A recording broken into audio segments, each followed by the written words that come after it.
If you do have further questions, of course, find Jungiel outside. Now, our next speaker, David Ingram, is a researcher, writer, and part-time consultant on risk and risk management.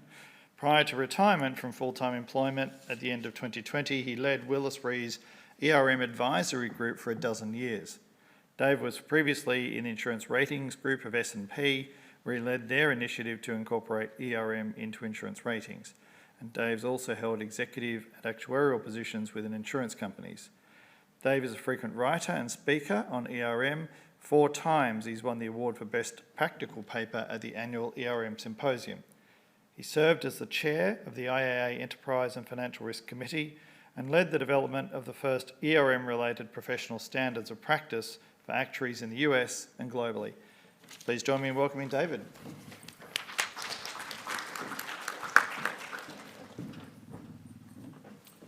Thank you. Thank you. And thank you everyone for coming here today. I'm going to make a presentation about crowdsourcing as a method for collecting real-time data in a case where you have a catastrophic loss event that's developing. The loss event that I'm looking at here is COVID. Most of you should remember that. I think that this is an application. I've been listening to all the presentations so far, and I keep wanting to bring everything everybody says into my presentation here. But at the very least, I want to say that this is an application of a methodology that I think could help actuaries to better understand behavior of people that are behind or involved in the programs that you're modeling, and also to get better predictions out of your outcomes, because that's why we did this. I also think that this is an approach that if we ever have another health emergency like that, it would really behoove public health people to do something like this. I've found it really appalling. In the last month or two, I've read a number of people writing, trying to understand what happened during COVID, and nobody is working from information about what people anywhere actually did. The information they have is about what people were told to do. It's as if you go into, I just went into my doctor recently for my annual checkup, and he asked me, well, what's been going on since the last time I saw you? And all I told him was, you told me I should eat less and exercise more. I wouldn't mention what I did, just what he told me, and that is exactly what's been done on this. And I'll stop ranting on that and talk about what I'm supposed to be talking about. There's 2 parts to what I'm going to tell you about. The first part is a real-time study that we did that was supported in part by the SOA Research Institute. We were collecting data on a weekly basis, closing the data collection on Saturday, and producing a flash report on Monday, every week for 10 weeks. And we did that from September of 2020 through April of 2021. And we also produced bi-weekly detailed reports, monthly, even more detailed reports, and then at the end of the study, we did an 8-month summary report. All of those are available on the website of the SOA Research Institute. But the second part was that when we were all done, a group of academic researchers took our data and produced a paper that was published in the Journal of the Public Health and Surveillance Journal. And and I'll mention that in a minute. So the project was performed mostly by myself and Dan Ingram. You notice the similarity in the names, that's my son. Because of COVID, he was unemployed for 6 months, just had finished an MBA, and it was fantastic to be able to see what he could do with his education. The picture you see there on the right is a picture of the data that we collected. It looks like it's, it's pretty constant throughout the time period, but there's a lot of detailed ups and downs of things during that. The white line is the line of the infection level in the United States. This is all in the United States, by the way. You see also on that slide a list of people that were our working group. That was our oversight group. It was actuaries who are life insurance actuaries, health insurance actuaries, general insurance actuaries, and a PhD professor of biostatistics. So we collected these observations over the 8 months. I would call that 10 weeks, and it must not be 10 weeks. It's 8 months. Probably more like 32 weeks. We looked at a lot of things by state. I'm going to skip over the state level details in general, but in general, we got more responses from the states that had more people, which was a good sign that this was in some way representative of things. During the time we were studying this, COVID went up a lot. The graph on the left is a graph of the infection level, infections per 1,000, and the graph on the bottom is a graph of a variable that we made up that was more or less a rate of change kind of variable. You see the green, yellow, and red. Those were zones we kind of made up to look at this. And you see we did a really good job of setting those zones for the rate, but a really poor job of setting them for the level, because the experience was never outside of the red.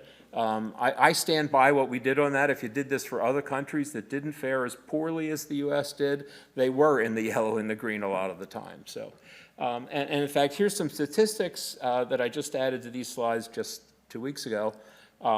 That shows what went on in other countries during this, and you see North America on the top chart and the United States on the bottom chart were worst.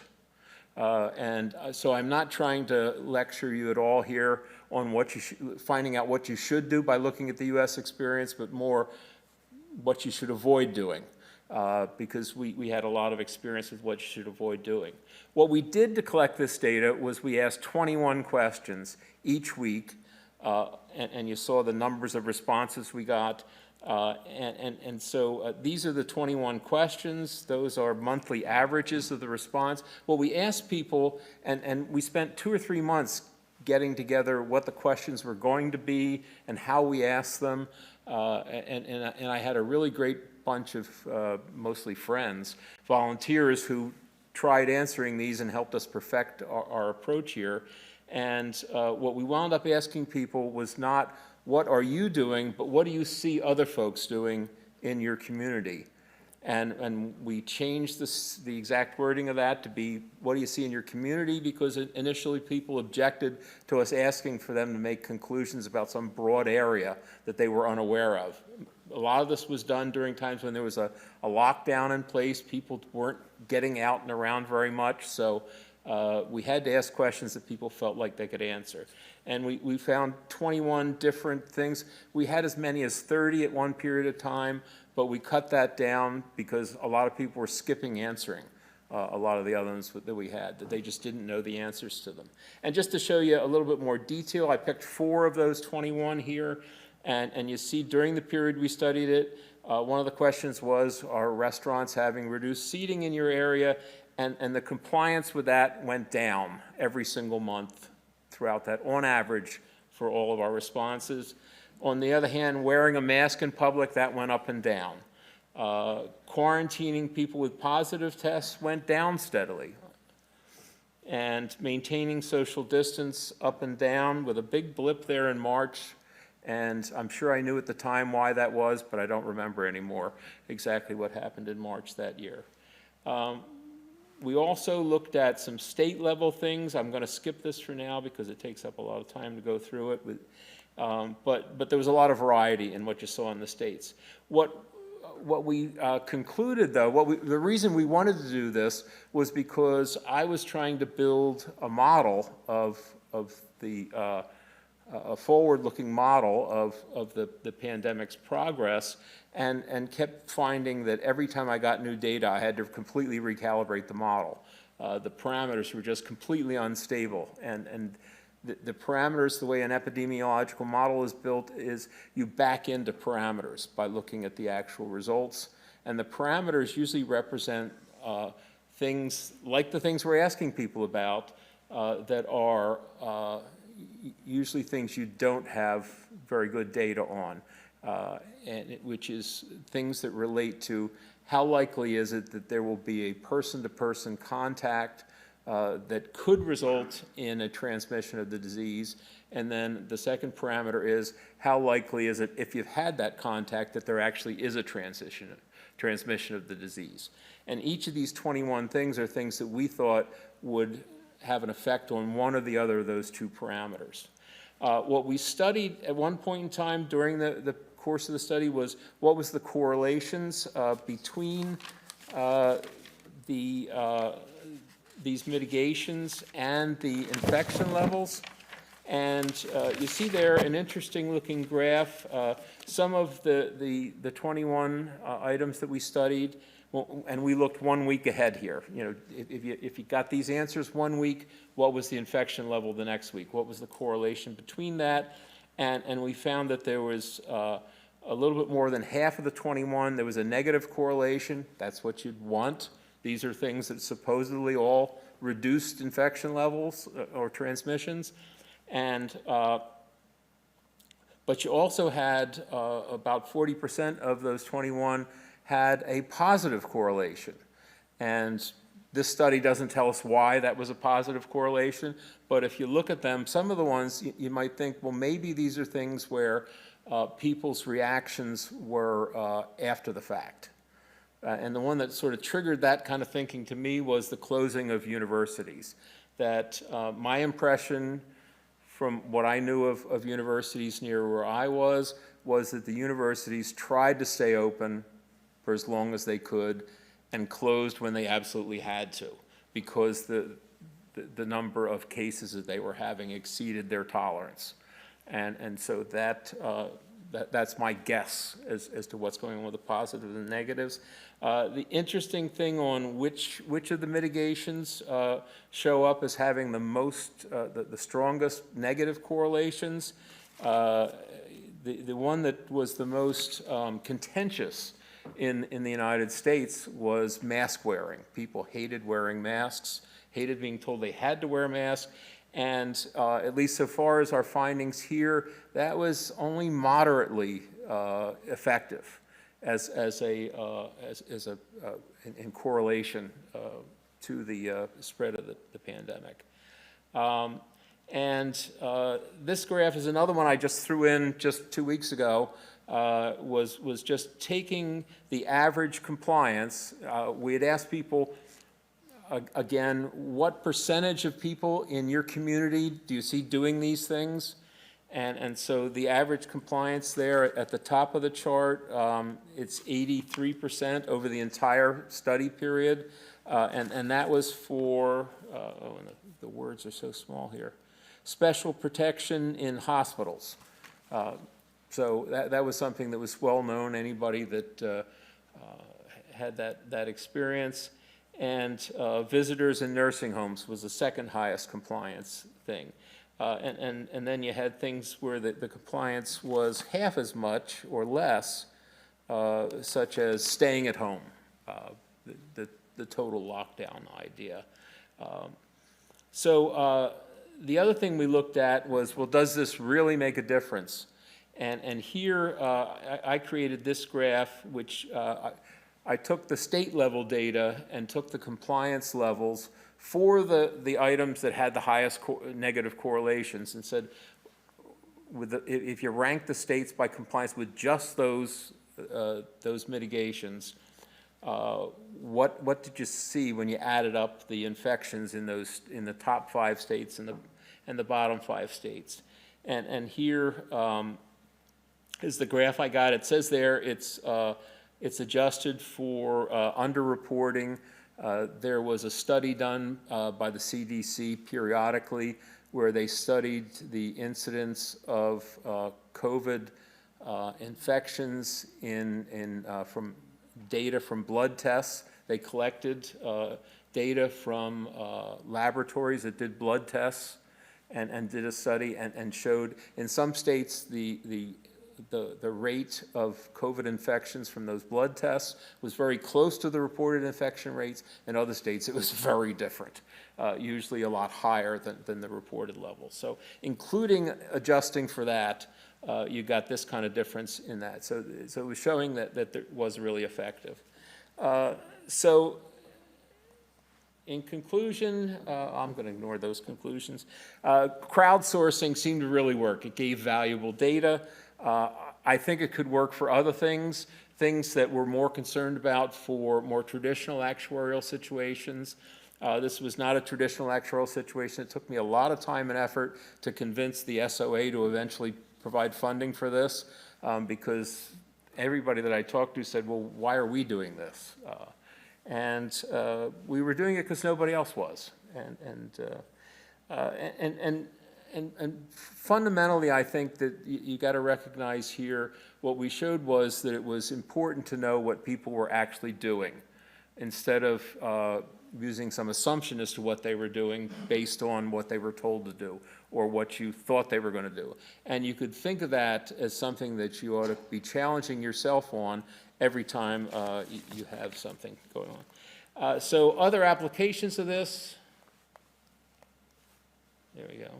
I'm working on a project to use this whole methodology with regard to climate mitigation, so watch this space. The paper that was produced, here's the header from the paper, and you see that my son Dan and I were listed as authors of that because we created the data for it. That was an exciting experience for me to have my name on a paper that was presented in a juried health journal like that. To get to that point, the university researchers had to both convince themselves that the data that we provided to them was scientifically useful. And I just love the last quote at the bottom there, measuring people's perceptions of NPIs, oh, I forgot the terminology, non-pharmaceutical interventions. That's what those mitigations are called by these researchers. Love these terminology. As a predictor of COVID cases was a novel idea, and one that neither of us, the two lead researchers on this, had seen in the scientific literature. I've not seen it since then either. The idea that you would find out what people are doing by asking them is novel. And then the data had to be accepted by the institutional review board. I called them the data police.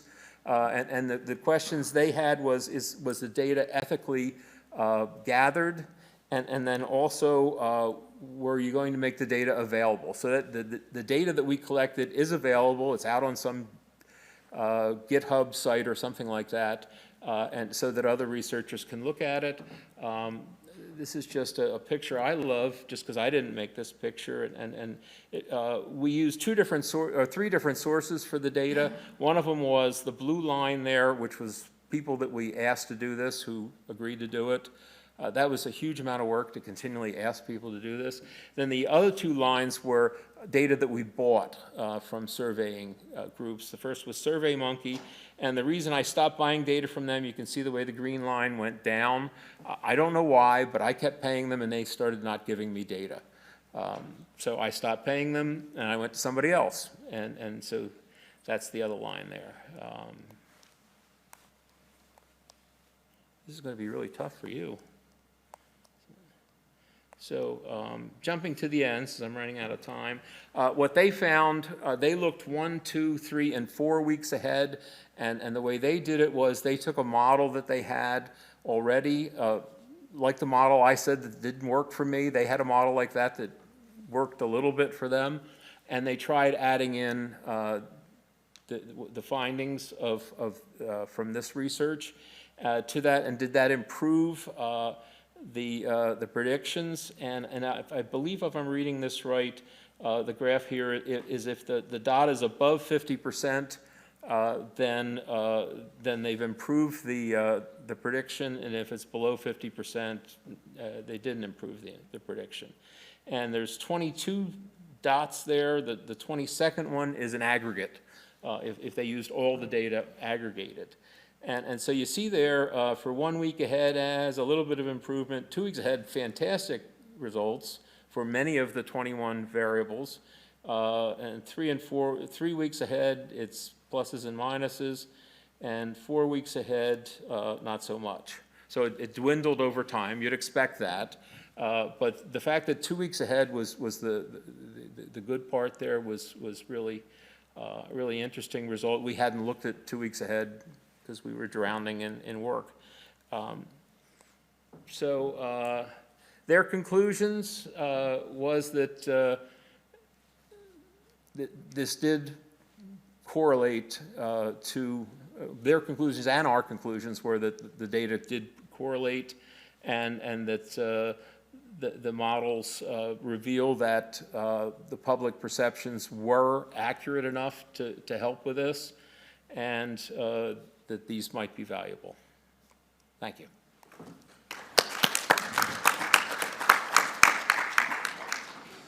All right, thank you, David. I don't have any questions on the screen yet. You mentioned, for good reason, you were stepping over some of the state-level responses. Can I ask what were some of the key findings? And in particular, if I could add an overlay of, was there any alignment of red states versus blue states, Republicans versus Democrat-leaning states in that level? Well, that one graph that I showed that had the 2 lines for the 5 top states and the 5 bottom states, those were red and blue. Yeah. But the other thing that we found looking at the state level data was that there probably are some other major factors that should be factored into these results. So, for instance, Florida generally underperformed on the mitigations. Mm-hmm. But they were actually closer to average results for the infections. And that might have been because Florida's warmer, and more people spent more of the time outside. And New York had much worse results, actually before this study period, but in the early part of this study period as well. And I'm from New York. I'm from the town in New York that was the first one that got locked down by because of an infection. And I think that there's a factor there related to population density that probably was important. So that there's additional factors to the ones that we looked at here, and the ones that are traditionally in an epidemiological model that probably would make sense to use. Okay, thank you. We have a question at the front. Yep. Hi, thanks for that, David. Question around the data sources that you used, that you showed at the end there. How consistent was the sample size across the 8-month period, and also consistency between the individuals who were providing their responses? And how do you think any potential inconsistency in people dropping in and out of the survey may have impacted the results? Well, first of all, we weren't shooting for consistency of the respondents.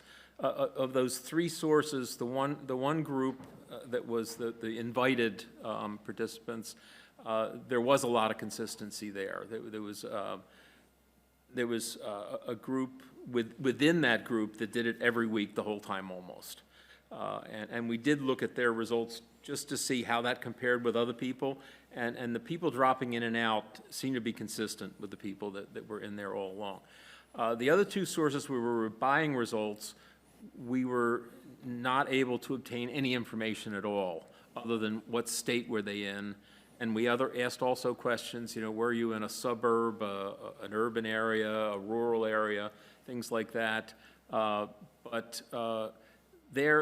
our main idea going into this was we were kind of using this sort of crowdsourcing approach, that the average of a lot of observations was likely to be a good indicator.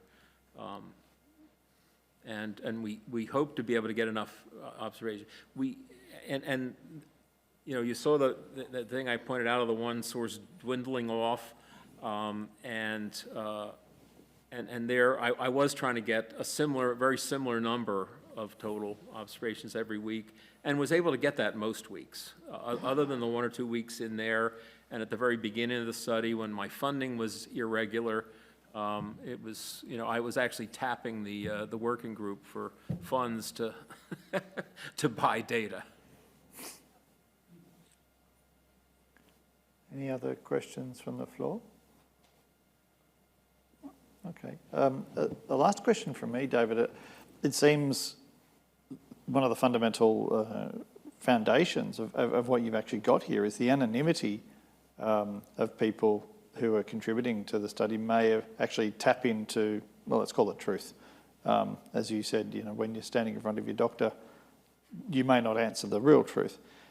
So are you seeing many applications for that essential nature of surveys like this? I can think of a few. One of the things that I know folks always struggle with is things related to policyholder behavior in the insurance contracts. And I don't know exactly how you would set it up to do that, but I think that this might be a way of finding better information about how people might behave. You're not going to go out and survey your own policyholders because you don't want to ask them, are you going to lapse your policy next month? But you could develop an approach to asking people that are similar to your policyholders, find out their attitudes. And with trial and error, you could develop some questions that you could look at over time and see when they're starting to move. Yeah. You should start liquidating your portfolio because they're going to want their money. Yeah. Very good. All right, well, with that, thank you very much, David. Please join me in a round of applause.